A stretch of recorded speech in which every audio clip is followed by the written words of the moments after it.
Assalamualaikum warahmatullahi wabarakatuh. Perkenalkan, nama saya Rezkia Miranda Nisfa dari kampus Universitas Muhammadiyah Cirebon, jurusan PGSD S20 A3.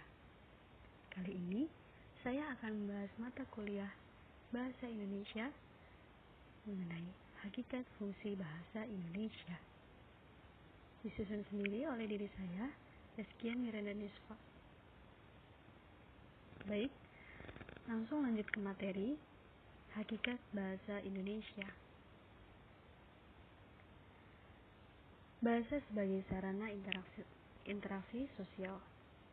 Seperti yang kita ketahui bersama, bahwa hakikat bahasa merupakan kumpulan bunyi-bunyi yang tersusun secara teratur, sehingga menimbulkan makna, diujarkan secara lisan, dan digunakan untuk mengungkapkan pikiran. Dari kalimat di atas tersebut, dapat kita turunkan pengertian tentang hakikat bahasa, yakni bahasa adalah ujaran atau lisan.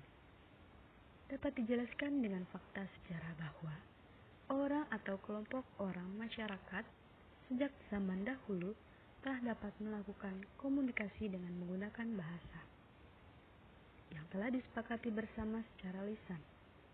Bahasa tulis baru datang kemudian setelah muncul para ahli linguis yang menciptakan lambang-lambang tulis yang juga didasari atas kesepakatan bersama. Bahasa meliputi dua bidang, yaitu bunyi yang dihasilkan oleh alat-alat ucap, yaitu getaran, yang bersifat fisik, yang merangsang alat pendengaran kita. Lalu, arti atau makna adalah isi yang terkandung di dalam arus bunyi yang menyebabkan adanya reaksi itu. Hakikat bahasa Indonesia yang terakhir, setiap struktur bunyi ujaran tertentu akan mempunyai arti tertentu pula.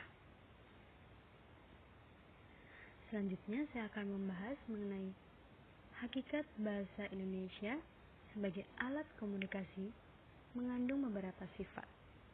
Yang pertama, sifat sistematik, yaitu bahasa memiliki pola dan kaidah yang harus ditaati agar dapat dipahami oleh pemakainya. Yang kedua, makna manasuka, karena unsur-unsur bahasa dipilih secara acak tanpa sadar. Tidak ada hubungan logis antara bunyi dan makna yang disimpulkannya.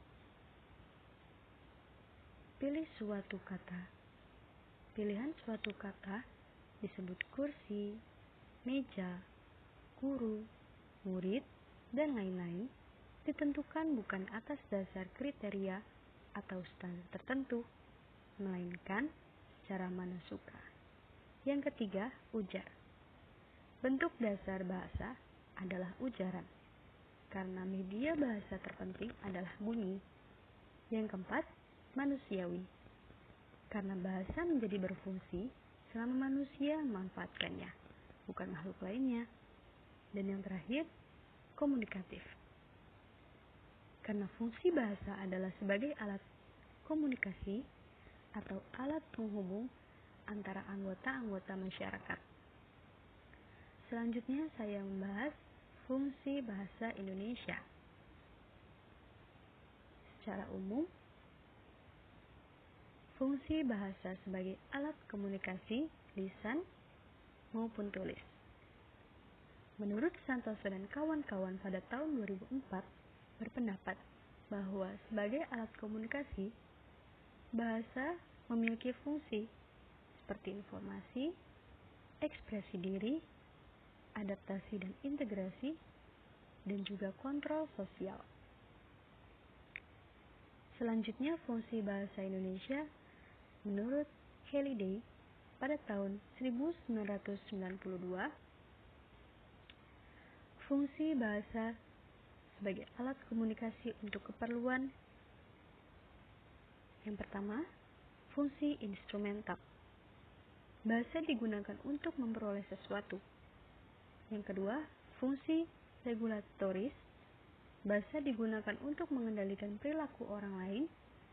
Yang ketiga, Fungsi interaksional, bahasa digunakan untuk berinteraksi dengan orang lain. Dan yang keempat, fungsi personal. Bahasa dapat digunakan untuk berinteraksi dengan orang lain. Yang kelima, fungsi heuristik.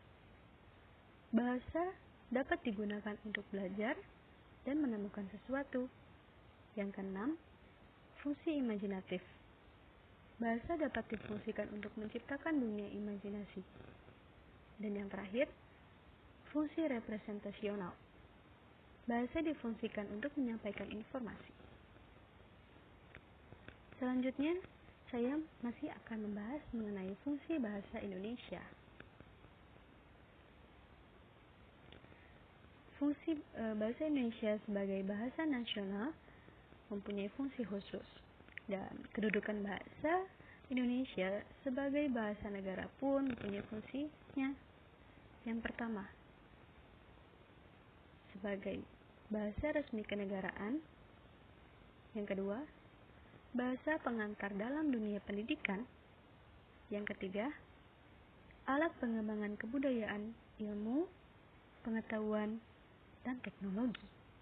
Dan yang keempat, bahasa resmi untuk kepentingan perencanaan dan pelaksanaan pembangunan nasional serta kepentingan pemerintah.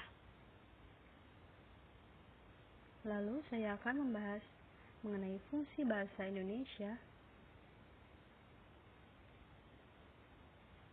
Bahasa Indonesia mengalami perkembangan yang sangat pesat, sehingga perlu dibakukan atau distandarkan. Seperti yang pertama, ejaan Van Ophuijsen pada tahun 1901. Yang kedua, ejaan Suwandi pada tahun 1947.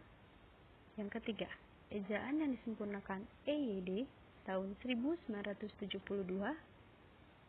Yang keempat, pedoman umum ejaan bahasa Indonesia yang disempurnakan dan pedoman istilah pada tahun 1975. Dan yang terakhir, Kamus Besar Bahasa Indonesia atau biasa kita kenal KBBI dan Tata Bahasa Baku Indonesia pada tahun 1988. Selanjutnya saya akan membahas mengenai fungsi bahasa Indonesia. Memiliki fungsi-fungsi yang dimiliki oleh bahasa baku. Yang pertama, fungsi pemersatu. Bahasa Indonesia mempersatukan suku, bangsa, dan berlatar budaya dan bahasa yang berbeda-beda. Yang kedua, fungsi pemberi kekhasan. Bahasa baku memperbedakan bahasa itu dengan bahasa yang lain. Yang ketiga, fungsi penambah kewibawaan. Bagi orang yang mahir berbahasa Indonesia dengan baik dan benar. Dan yang keempat, fungsi sebagai kerangka acuan. Bahasa baku merupakan norma dan kaidah yang menjadi tolok ukur yang disepakati bersama untuk menilai ketepatan penggunaan bahasa atau ragam bahasa. Selanjutnya saya akan bahas mengenai ragam bahasa Indonesia. Pertama, klasifikasi ragam bahasa Indonesia. Yang kedua, ragam bahasa baku dan tidak baku. Yang ketiga, ragam bahasa tulis dan bahasa lisan. Dan yang keempat, bahasa Indonesia yang baik dan juga benar. Selanjutnya saya akan menampilkan klasifikasi ragam bahasa Indonesia. Yang pertama, ragam menurut golongan penutur bahasa terdiri atas ragam daerah, dikenal dengan nama logat atau dialek. Yang kedua, ragam pendidikan terdiri atas ragam bahasa baku dan ragam bahasa tidak baku. Dan yang ketiga, sikap penutur dikenal dengan langgam atau gaya. Dan yang kedua, terdapat ragam menurut jenis pemakaian bahasa terdiri atas ragam dari sudut pandang bidang atau pokok persoalan. Misalnya, ragam bahasa bidang politik, istilah khusus. Yang kedua, ada ragam menurut sarananya,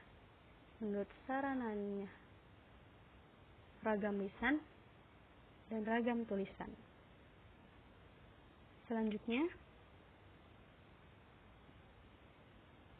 saya akan menampilkan karakteristik ragam bahasa tulis. Yang pertama, akurat, yaitu kelogisan segala informasi atau gagasan yang dituliskan. Yang kedua, ringkas, yaitu pengungkapan gagasan yang ringkas, tidak menggunakan kata-kata yang mubazir. Dan yang terakhir, jelas, yaitu tulisan mudah dipahami, penalaran jelas, dan tidak menimbulkan tafsiran ganda. Selanjutnya saya akan membahas mengenai ragam-ragam berdasarkan wacana. Yang pertama, ragam ilmiah. Bahasa yang digunakan dalam ragam ilmiah, ceramah, tulisan ilmiah. Yang kedua, ragam populer. Bahasa yang digunakan dalam tulisan sehari-hari dan dalam pergaulan sehari-hari. Selanjutnya saya akan membahas mengenai ragam bahasa baku.